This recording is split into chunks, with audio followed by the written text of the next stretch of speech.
Hello, TipTop Tuesday tippers. How are you guys?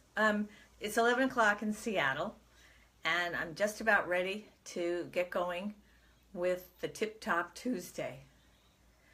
I'm going to start with a bowl, mostly because it's really nice just to have a bowl to kind of settle the energy. Here we go.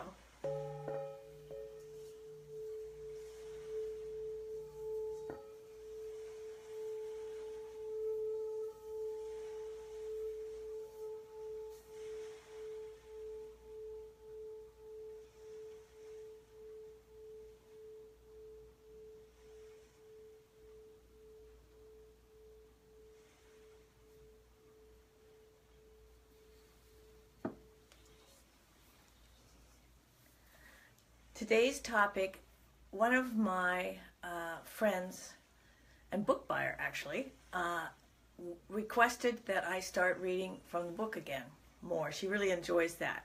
So I am going to read a story, and the initials are JRC. So this is for you, JRC. Do you like it? Okay.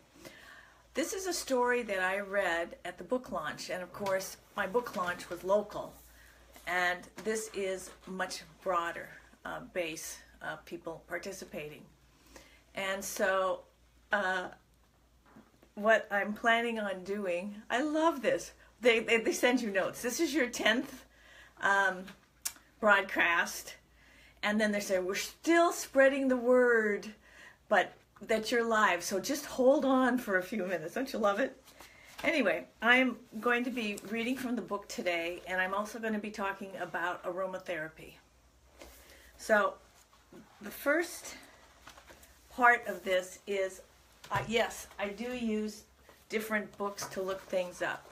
This is a book that I bought years ago when I was taking some classes on aromatherapy.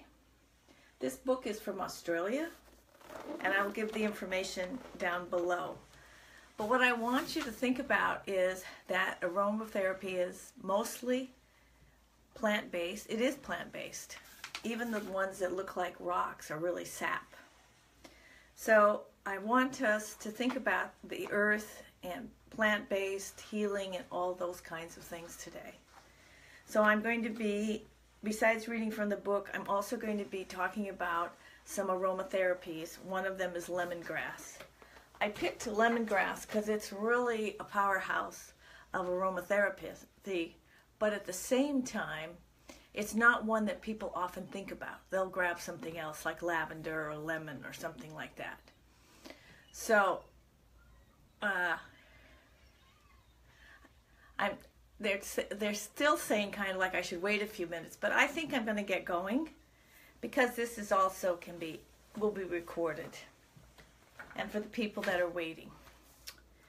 So the first bit that I'm going to be reading today, as I said, is a story that I read at the in the art gallery at the book launch. And this story is called The African Medicine Man. Hi, Suze. Anyway, The African Medicine Man. One time, an Irish friend told me about shea butter. An African friend of hers was selling it. He had given her a sample.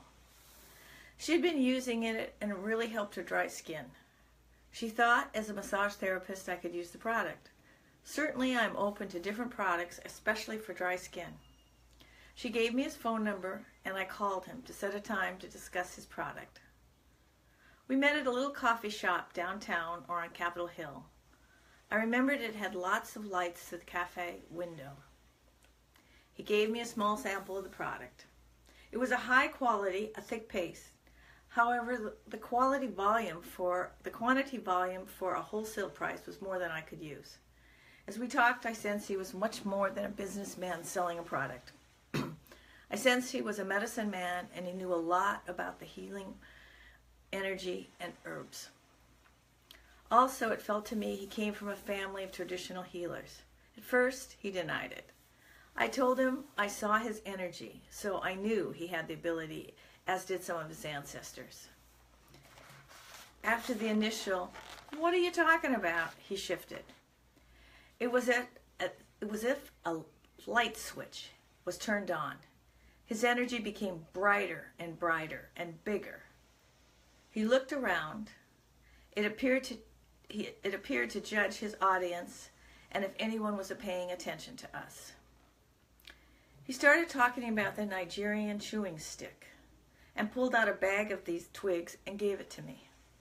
He said it was good for cleaning the teeth and a treatment of toothache. I believed he said it had the properties to kill germs, antimicrobial alkaloids. He started sharing his love of nature and the earth. He told me in his country, he was originally from Nigeria, there is a saying about plants helping with healing. He said he was taught to pray. One of the prayers was for the correct plant to help an ailing person. In this medicine way, he was taught that if you go into the forest, the needed plant would be found. These words had a profound effect on my experience with the plants. The idea he gave me was that the plants are there to heal, to help us heal. This was not a human being seeing the plants as something to use. Rather, this was a human person co-creating with plants to help someone. How beautiful for me to think about plants sharing their energetic life force and knowledge with us and for us. Yes, I do talk to my plants, and I can feel that they appreciate being acknowledged. Sometimes, when I'm in the woods, I feel a branch reach out to me as if to say hello. It feels friendly and not a jarring poke. When I'm in nature, it's much easier for me to feel calm and meditative. Although sometimes the elevation levels gets me thinking about how much farther to the top. I'm not always the biggest one to like to climb high distances. I get pooped. Anyway, the next thing is the aromatherapy. Going back to this book, I'm going back to talk a little bit about lemon. Lemon is, I believe, universally recognized as a quality plant to help. We use it in our soaps. We use it as air fresheners. And so this is a little bit about what they're talking about. For lemon, there are about 47 varieties of fresh and sharp cypress. This is some of the things that they feel like it is. It is great for insecticides, tonic, vermifuge, anti-emic, antimicrobial, anti-rheumatic, anti-sclerotic, antiseptic, antisporomatic, astringent, bactericidal. I love the way I don't do words very well, but it's kind of cute. Okay, so oftentimes we already know that. And so lemon oil has been highly prized for its antibacterial properties. It says it improves the function of the digestive system, and we talk about putting lemon juice in our water. Now here's one that I wanted to talk about today that we aren't as familiar with, and that is lemongrass.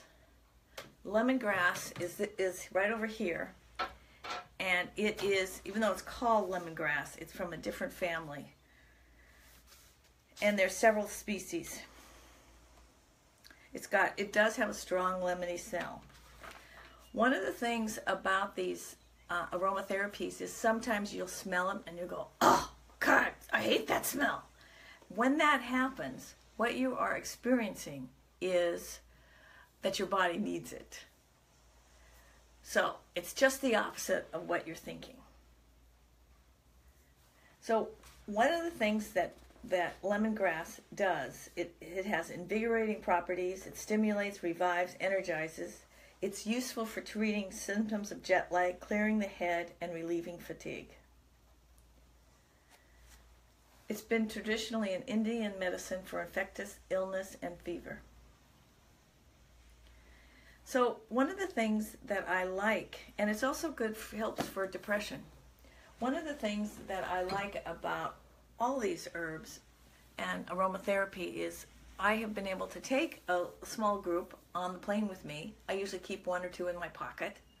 And when I'm traveling and people worry about getting sick on the plane, I don't worry about that because I have these antiviral aromatherapies and antibacterial, and I just smell them. And sometimes I offer them to people, but it's a very safeguard. It's something that's been used forever. It would be great to see more of these in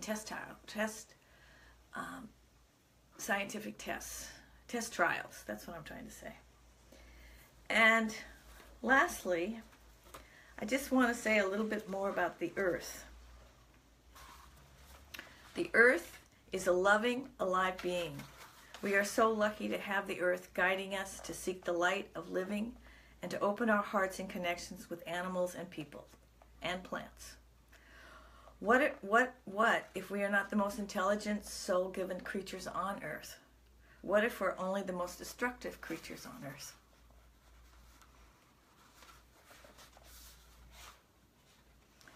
Next week, I'm going to talk about walk-in spirits, but today I'm honoring the plants, the earth, and all of you. Take care and have a dazzle of a day.